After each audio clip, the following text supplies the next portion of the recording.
Okay, I'm here today with Mark Halsey, former Premier League referee. Some of your notable fixtures have included the 2007 Community Shield final between Manchester United and Chelsea, and also the 2008 League Cup final between Chelsea and Tottenham Hotspur. Mark, how are you today? Very good, thank you, Callum. Yourself? Yeah, I'm not bad, thank you. So Mark's here with myself to discuss VAR in the modern game, and he's just here to give his views on the technology. So just dive right in with my first question. So Mark, as a former referee, where do you think VAR can be improved upon? But let's make one thing clear. VAR is not the problem in our game in England, in the English Premier League. That is not the problem. It's the personnel that are operating it. That's the problem we have. And yes, you know, I think it's upset fans, pundits, players, you know, for the last two seasons and its implementation. You know, the IFAB protocol is a clear and obvious error or a serious incident missed. And where I'm looking, where I see it, it looks like some officials are trying to re-referee the game. That's not what they're there for. They're there for their absolute howlers. You know, we take the incident at West Ham Chelsea on Saturday. I mean, Peter Banks should never ever got involved in that incident. It wasn't a clearing office error. He wasn't making a challenge. He was clearing the ball. And where's he supposed to put his foot? So it's the leadership and the direction of the PGL management. That is the problem. More training and education. It's all over the place at present. And they're not adhering to the protocol. And so, as I just said, it's the leadership and direction from the PGL management. Something has to change drastically. What would to improve? Sorry. Well, to improve the VAR. Listen, we're seeing so many goals disallowed for offside but that's not VAR's fault. That's factual. You're either off or you're on. And I think when you look at the offsides, I think we've had many goals ruled out because of the new T-shirt line. So you can score with the top part of your arm. So that comes into play when judging offsides with your armpit at the T-shirt line. That's absolute nonsense. So that, you know, the whole of the arm for me has to be handball. And as soon as we revert back to that, the better. But that's not down to VAR. But what we can improve on that situation is the very, very, very tight situations we see. Yeah, we see different dimensions in the lines, different thicknesses, and we're seeing numerous replays and jiggling the lines about and moving. You know, we know, you know, on technology on VAR is not 100% correct. So I think what we need to look at is on those really, really tight calls, if you're taking more than one or two replays to look at to decide, then for me it's a goal. Take away the lines, use the naked eye, because we all know within one replay whether he's offside or not. You can tell absolutely straight away. And what's imperative is the camera angles must be parallel. Yeah, they've got to be parallel to the actual offside incident. So, you know, there's lots of things that can be improved. I think personally, it's a total different profession. I think we should have our active officials refereeing on field and our retired officials that have been at the top of their game and now retired should be doing the VAR. So it's totally two different professions, in my opinion.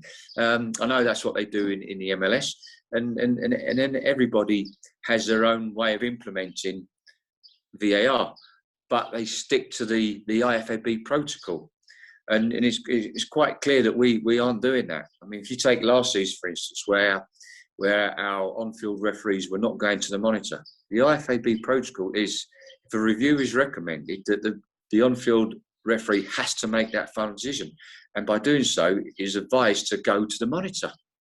And we wasn't doing that. And so we were having Stockley Park making the decisions, whereas laws of the game that the on-field referee must make that final decision, not the VAR official sitting at Stockley Park. So that's why that's why FIFA and IFAB got involved with the Premier League to tell them your referees must go to the monitor. Now, so for me, that was a massive plus. That was a massive plus. But as I say, we've seen a number of red cards overturned this season. I think West Ham have had 2. I think looking back, I think Fulham had 1 up at Newcastle, and had a player sent off for denial, which was never a denial. And I've said on all these that these will get overturned, and rightly so. So yeah, I think I think there are many improvements to be made, but ultimately, I don't necessarily blame our referees, because we have got some very good referees. The problem is the leadership and the direction and the training and the management of these guys. The group of referees are just like a dressing room. And some of these guys need a kick up the backside, some need an arm around them, some need a bit of loving. So I think and you can still referee with common sense. There's no doubt you can still referee with common sense, because refereeing is not a science, it's an art. It's an art. And we've taken some of that. The present management of our referees have taken away that the ability for the guys to referee with a little bit of personality, a little bit of enjoyment, with a smile on their face. And you can use your common sense. You can, in certain situations. Not all. You can't manage every situation. There are some situations you can manage, and there's some you cannot, and you just have to, a yellow card or a red card. You've got no choice. But you can, it's important that the referees engage with the players. They don't come across as though they're arrogant and aggressive like we see from some officials. You mentioned there and saying about the offside, calls, different thickness of the lines and all the replays were being shown. Do you think it's important for VAR to show the referees not just the one sort of part of the challenge, so to speak, and they should play it as fast and free moving, not slow it down right away so it looks 10 times worse? It's sort of influenced the referee's mind then, isn't it? They're slowing it down, slowing it right down. Yeah, listen, obviously, if there is a serious foul play challenge, the referee doesn't always get the correct viewing angle, because it's impossible for the referee to do that. So yeah, listen, for those challenges that of a serious foul play nature, yes, you need to see from every angle. And you're correct, you don't want to see every. We've seen recently that it's slowed. Every little angle he's watching is slowed down. The only time you slow down the angle or slow down the replay is so you can see the actual point of contact, or if there is any contact. And then all other replays should be shown in normal speed, normal time. So yeah, that's something that we've seen many times, that the referees watching it all. And if you watch, like they did on Saturday in the West Ham Chelsea game, they looked at that well, clearing the ball. It's not a challenge. Clearing the ball away. They looked at that numerous occasions, 17, 18, 19. I think everyone lost count. But if you're looking at it that many times, you can find what you want to find out of a replay, can't you? So that's another thing. I think you got to look at, if you're looking at that many times, then you've got to train the guys, say, listen, that's not clear an obvious error. You also mentioned about the thickness of the lines for offside calls. Do you think that officials such as the linesman will become necessary in the higher leagues as a result of VAR being able to make those tight decisions for them? Is there any need for them on the pitch if VAR can do it? Well, yeah, obviously you need. Obviously, they're there to help the referee. You still need that assistant referee. But I think with we've seen this season where they're holding the flag. And listen, I wouldn't disagree with that in and around the penalty area. But when you're 50 yards up the field of play and you can clearly see a player's offside, yet it carries on till that attacking phase is over. Now, as we've seen, we're going to see more serious injuries. So, for me, when it's a clear offside like that, then the assistant has to raise his flag.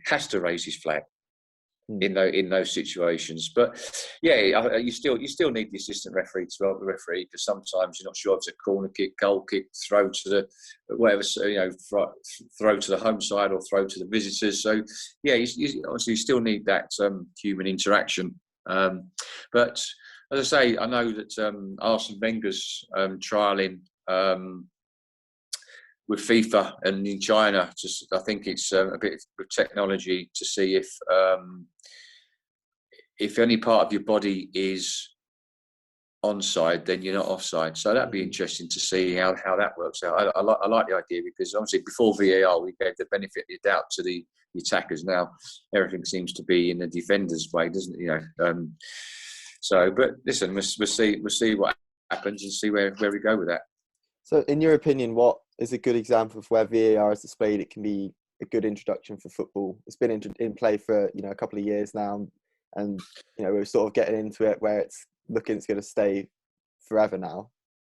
Yeah, listen, VAR is here to stay. VAR is here. No, make no mistake. VAR is here to stay. It's the way it's implemented, and we've seen. I mean, I think we've seen some good practices with VAR. We've seen goals where they've been ruled out for offside, but they've been given. I think the most notably one was, I think, last season up at Old Trafford, where Arsenal scored an equaliser.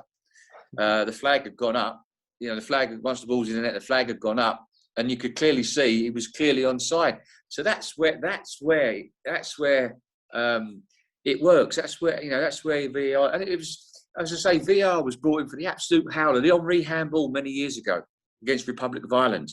Those situations. So not every subjective decision. We're seeing challenges and penalty incidents forensically looked at, and that's not what it's about. You look at the two penalties at the weekend, one for Villa, one for. You got one for Arsenal, and was it Villa, and who were Villa playing at the weekend? I think Sheffield United. Yeah, the two penalties for both. You got to say to yourself, I mean, listen. I mean, I keep hearing people saying soft. It's a soft penalty. There's no such thing as a soft penalty. But you look at the one with Arsenal, the penalty Arsenal got against Everton on Friday night. I mean, they're not penalties. They're not penalties. Listen, had the referee not given that would not have been recommended for review. And then when they check the offside, you got to look at it, you think, offside? Who's so do like the Champions League do like MLS do, and do like some other countries do. They don't use the lines. Use that naked eye. I think everybody would accept that. And you had refereed in the Premier League. Would you have refereed any differently if VAR was a technology whilst you were refereeing? No, I just refereed. I wouldn't have changed anything. Obviously, there would have been on occasions it would have come in and got me out of jail, because I as any human being does, you can make a mistake, and I did. There were times when if I'd have had that in VAR, then there was been most probably an absolutely nailed on sending off when I refereed Wigan Newcastle, no doubt about that, and possibly a couple of penalties here and there. But no, listen, as a referee, you still want to go out and make that correct decision. And I think at the moment, some of our referees are relying on VAR to if they're not making that difficult on-field decision, and then relying on VAR to help them out if they've got that wrong. I mean, I'd still want to be making that correct decision. So, do you believe that with the introduction of VAR, that referees might be? You just said there that they're relying on VAR. Do you think referees may be in danger of losing their authority in games? No, not really. I think authority in games comes with respect from the players, and respect comes with the accuracy of your decision making, the way you engage with the players, and the way you talk with the players. So, I think for me, it's vital that, referees have that rapport with the players, because players know their referees. Players know what they can get and what they can't get out of a referee. Players know straight away when there's a weak referee. They know. They're not, they know. So I think that authority comes with all those scenarios. Mm. And just finishing up, because we've only got a short amount of time, what would be, if you could change one thing about VAR, what would it be? Oh, blimey! How long you got? You just said you got a short amount of time. I think at the present I would be looking at restructuring in the EPL, active officials, non-active officials with VAR, because we've got referees at Stockley Park on a Saturday going refereeing on a Sunday, or refereeing on a Sunday and then going VAR on a Monday night. So that for me, it's mentally tough. It's mentally tough for the guys. It's very tiring to sit in front of some of them do 2 in one day. They do an early game and do a late game, and then they go and referee on a Saturday. So I'll be looking at that. And also I think obviously the clear and obvious error, you're not re-refereeing the game. And I think I would look at the offsides, take away those lines and use the naked eye. Brilliant. Thank you for your time, Mark. Really appreciate it. You're welcome. Take care.